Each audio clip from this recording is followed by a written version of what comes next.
You sit down to study, open your books, and before you know it, 3 hours have flown by, and somehow nothing's actually entered your brain. We've all been there. You feel busy, but not productive. The issue isn't motivation, it's your routine, or the lack of one. Let's fix that. Creating the perfect study routine isn't about forcing yourself to wake up at 4 a.m. or studying for 10 hours a day. It's about figuring out what works for you, your energy, your goals, and your schedule. So let's break it down. First, know your why. Why are you even trying to build a study routine? Are you preparing for exams? Trying to boost your GPA? Just want to stop procrastinating? Your why gives your routine purpose. If you don't know why you're studying, it's easy to get distracted or give up. But when you have a clear reason, even on tough days, you'll stay grounded. Next, do a quick time audit.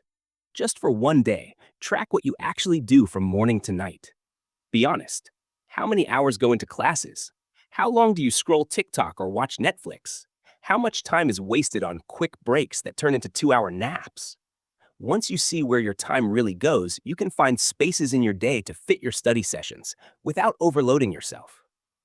Now comes one of the most important parts, choosing your best study hours. Some of us are early birds who think clearly at 6 a.m., while others don't even come alive until after dinner.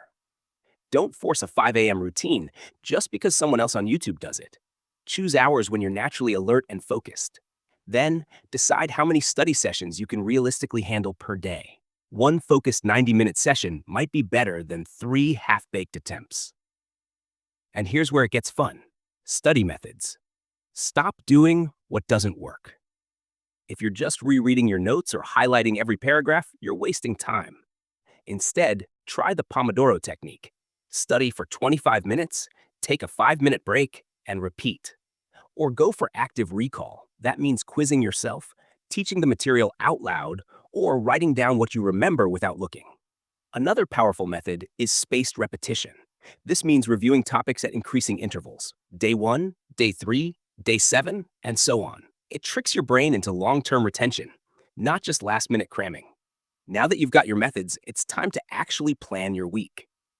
You don't need a fancy planner unless you want one. Google Calendar, Notion, a simple notebook, all work. Start by blocking out non-negotiables, classes, chores, sleep, meals. Then look for open spaces where you can insert study blocks. Don't forget to include short breaks, free time, and even chill days. A routine that ignores rest is a routine that will collapse by week 2. Try not to schedule long back-to-back study blocks for hard subjects. Mix it up. If chemistry drains you, pair it with something lighter like English or biology diagrams. And always leave one day a week for review or catch-up. Now, here's something most people skip, but you won't. Test your routine. After a week, ask what worked? What felt off? Were you too tired in the evening? Did mornings feel rushed? A good routine grows with you. You're not failing if you need to adjust. You're optimizing. Also, be kind to yourself. Some days you'll fall off. That's okay. The goal isn't to be perfect. It's to be consistent enough that you keep showing up, even if it's just for one solid 30-minute session. So let's recap. 1. Start with your why. 2. Do a time audit to find your free hours. 3. Pick your best focus times.